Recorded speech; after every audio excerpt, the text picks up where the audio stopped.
نحمده ونصلي على رسوله الكريم اما بعد فاعوذ بالله من الشيطان الرجيم بسم الله الرحمن الرحيم وإلهكم إله واحد لا إله إلا هو الرحمن الرحيم إن في خلق السماوات والأرض واختلاف الليل والنهار والفلك التي تجري في البحر بما ينفع الناس وما أنزل الله من السماء من ماء فأحيا به الأرض بعد موتها وبث فيها من كل دابة وتصريف الرياح والسحاب المسخر بين السماء والأرض لآيات لقوم يعقلون۔ اور معبود تمہارا ایک ہی معبود ہے، نہیں ہے کوئی معبود سوا اس کے، وہ رحمان اور نہایت رحم والا ہے۔ بے شک آسمانوں کے اور زمین کے پیدا کرنے میں اور رات اور دن کے بدلنے میں اور ان کشتیوں کے بارے میں جو چلتی ہیں دریا کے اندر، ان سامانوں کے ساتھ جو لوگوں کے لیے نفع مند ہیں، اور وہ چیز جو نازل کی اللہ نے آسمان سے پانی میں سے، پھر زندہ کیا اس کے ذریعے سے زمین کو بعد اس کے غیر آباد ہونے کے، اور پھیلا دی اس زمین میں ہر قسم کے چوپائے، اور پھر نہ ہواؤں کا، اور بادل جو لٹکائے ہوئے ہیں درمیان آسمان اور زمین کے، البتہ کئی نشانیاں ہیں ان لوگوں کے لیے جو عقل رکھتے ہیں۔ صدق اللہ العظیم وصدق رسولہ النبی الکریم ونحن علی ذلک من الشاہدین والشاکرین والحمد للہ رب العالمین۔ اللہم صلی علی سیدنا محمد وعلی آل سیدنا محمد وبارک وسلم بعدد کل ذرۃ الف الف مرہ۔ قابل صد احترام میرے بزرگوں بھائیوں، توحید اور توحید کے دلائل کا تذکرہ چل رہا ہے۔ کل کے درس میں نے عرض کیا تھا کہ باری تعالیٰ کی توحید بنیادی طور پر 3 اقسام پر ہے: توحید ذات، توحید صفات اور توحید افعال۔ الہکم الہ واحد لا الہ الا ہو، اس جملے میں توحید ذات کا ذکر ہے کہ معبود حقیقی کی ذات صرف ایک ہی ہے، اس کے علاوہ اس میں کوئی تعدد نہیں ہے۔ الرحمن الرحیم یہ توحید صفات کا بیان ہے، اور آگے ان فی خلق السماوات والارض سے لے کر آخر آیت تک یہ توحید افعال کا بیان ہے۔ تو تینوں اقسام کی توحید کو اللہ رب العزت نے ان 2 آیتوں کے اندر جمع فرما دیا ہے۔ اب دلائل توحید میں سے 2 چیزوں کا کل کے درس میں بیان ہوا کہ آسمان اور زمین، بنیادی طور پر ان 2 چیزوں کا ذکر ہوا، لیکن اس کے ساتھ ساتھ ضمناً تمام وہ متعلقہ امور جو آسمان کے ساتھ منسلک ہیں یا وہ امور جو زمین کے ساتھ منسلک ہیں، وہ سب کے سب طبعاً آسمان و زمین کے حکم میں شامل ہیں۔ اب دنیا کے اندر انسان کے سامنے سب سے بڑا جثہ جو اللہ تعالیٰ کا نظر آتا ہے نا ہمیں، وہ آسمان اور زمین ہے۔ ظاہراً آسمان اور زمین سے بڑھ کر کوئی جسم والی چیز ہمیں نظر نہیں آتی، اور اتنا بڑا جثہ آسمان کا خالق کائنات نے کتنا کمال کاریگری سے اس کو بنایا کہ اتنے بڑے جثے کو بغیر کسی ستون کے، بغیر کسی سہارے کے قائم کر دیا، اور جب سے بنایا آج تلک نہ اس کے رنگت میں تبدیلی آئی ہے، نہ اس کی جسامت میں تبدیلی آئی ہے، نہ اس کی صنعت اور کاریگری میں کوئی فرق آیا ہے۔ اللہ اکبر کبیرہ۔ اللہ تعالیٰ فرماتے ہیں کہ خلق 7 سماوات طباقا، اللہ تعالیٰ نے 7 آسمان پیدا کیے تہ بتہ، یعنی ایک دوسرے کے اوپر۔ حدیث شریف میں آتا ہے کہ جتنا اس زمین سے آسمان کا فاصلہ ہے، پہلے آسمان اور دوسرے آسمان کا بھی اتنا فاصلہ ہے، پھر دوسرے سے تیسرے کے مابین بھی اتنا فاصلہ ہے۔ اب قرآن کریم نے فرمایا کہ 7 آسمان ہے، اسی طرح سورہ طلاق کے اندر اللہ تعالیٰ نے زمین کے متعلق بھی یہی بات ذکر فرمائی کہ زمینیں بھی ساتھ ہیں، زمینیں بھی ساتھ کی عدد میں ہیں۔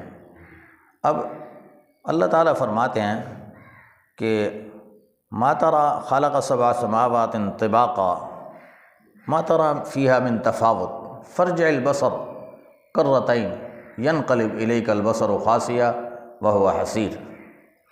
فرمایا آسمان اتنی صنعت کی عجیب چیز ہے کہ حضور خطاب حضور سے ہے، لیکن مقصود میں اور آپ امت کے افراد ہیں، کیونکہ حضور کی ذات کے اندر یا ان کے علم الیقین کے اندر تو ذرا برابر شک کا شبہ نہیں ہے کہ یہ اللہ کی صنعت ہے، اللہ ہی اس کا تنہا خالق ہے۔ اب فرمایا اس کو دیکھو ذرا آسمان کو، ایک بار نہیں، فرمایا فرجع البصر، بار بار دیکھو، اپنی نظر کو دوہراؤ، لیکن جب بھی لوٹے گی تمہاری نظر تمہاری طرف، فرمایا ناکام ہو کر تمہیں آسمان کے وجود میں کوئی عیب نظر نہیں آئے گا۔ اس کو اس انداز سے بے عیب پیدا کرنا، بغیر سہارے کے اس کو قائم رکھنا، یہ کتنا بڑا اس کی قدرت کی علامت اور دلیل ہے۔ اسی طرح زمین کے اندر اللہ تعالیٰ نے دریا بہائے، پہاڑ کھڑے کیے، درخت اگائے۔ زمین بھی پھر دو قسم کی ہے، اگر اس میں رنگت کے اعتبار سے دیکھیں تو کئی اقسام ہے۔ کہیں ہمارے ملک میں جس طرح یہ ہندوستان ایشیا میں یہ ہے، زمین کی رنگت الگ ہے۔ آپ یورپ کی طرف جائیں تو وہاں کی زمین سرخ ہے، افریقہ کی طرف جائیں تو وہاں کی زمین بالکل سیاہ ہے، مٹی کا رنگ ہی سیاہ ہے، اس لیے وہاں کے باشندے مخلوق جو ہے انسان، ان کے رنگ بھی کالے ہیں، کیونکہ اللہ نے انسان کی تخلیق کسی مٹی سے کی ہے، تو جس خطے کی مٹی کا جو رنگ ہوتا ہے وہاں کی انسانیت کی آبادی اور مخلوق کا بھی وہی رنگ ہوتا ہے۔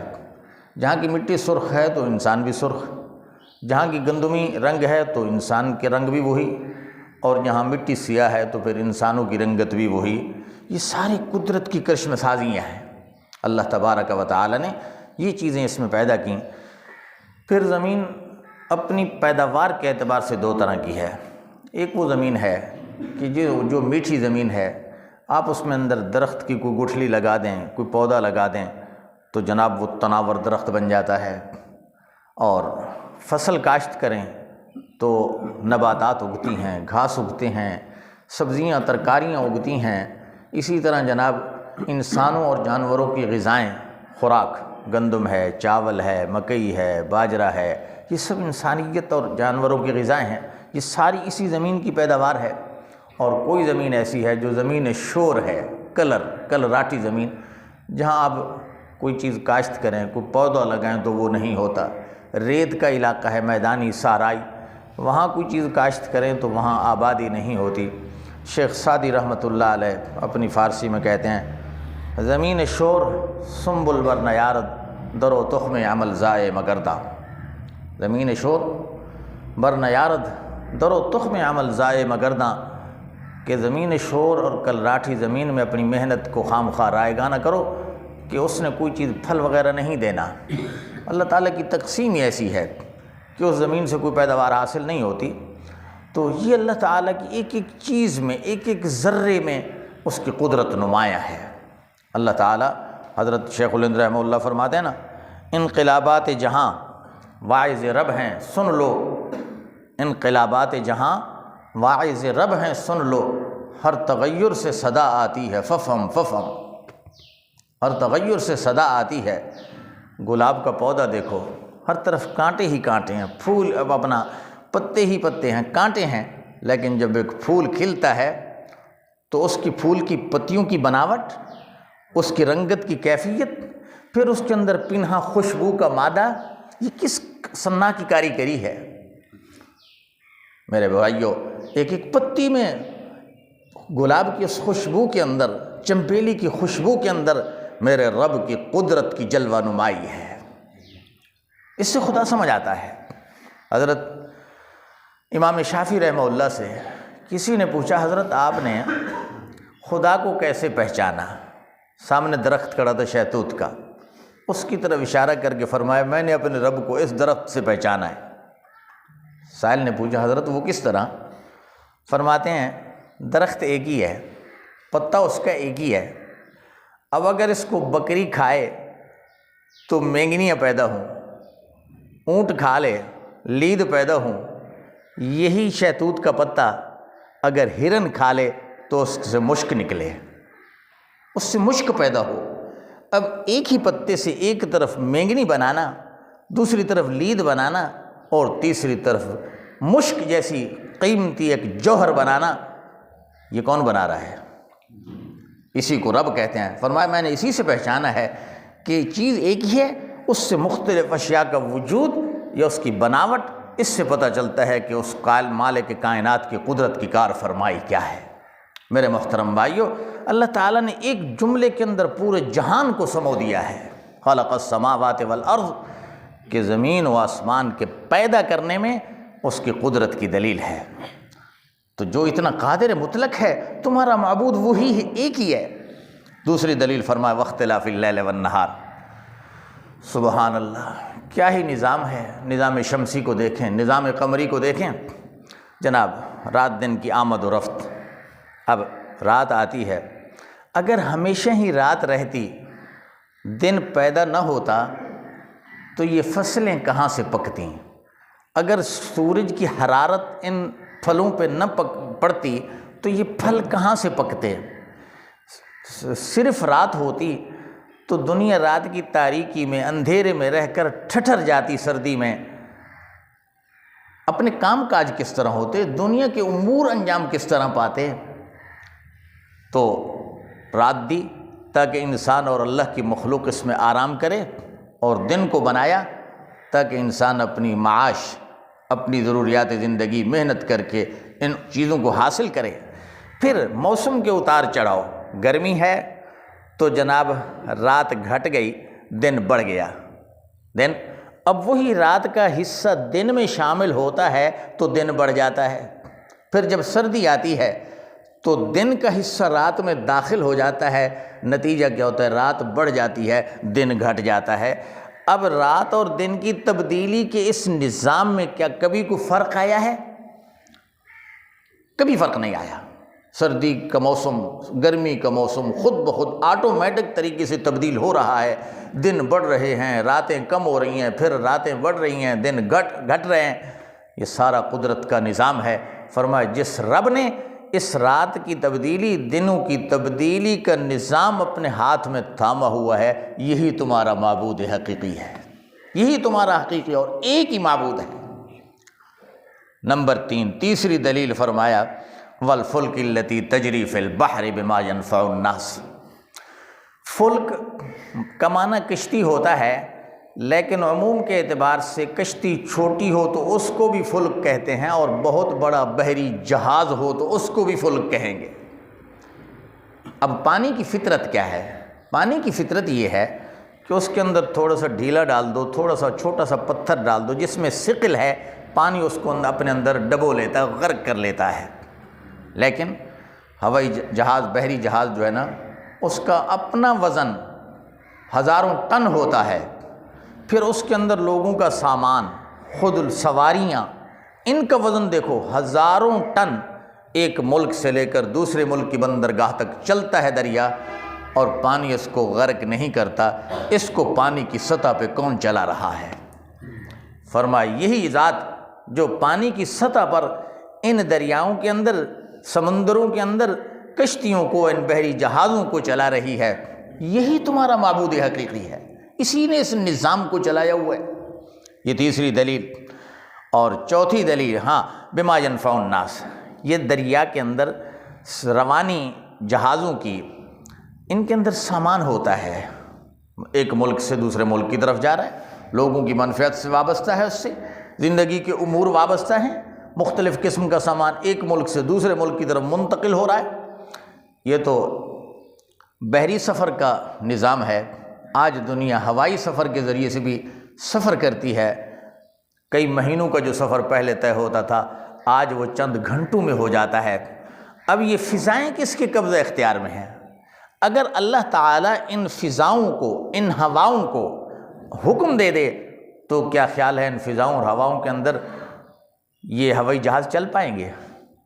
اتنا بڑا وزنی ہوائی جہاز 500-600 انسانوں کا وزن اٹھا کر ان کا سامان اٹھا کر جناب فضا کے اندر اڑتا ہے، محو پرواز ہوتا ہے، تو اس کو فضا میں کون روک رہا ہے؟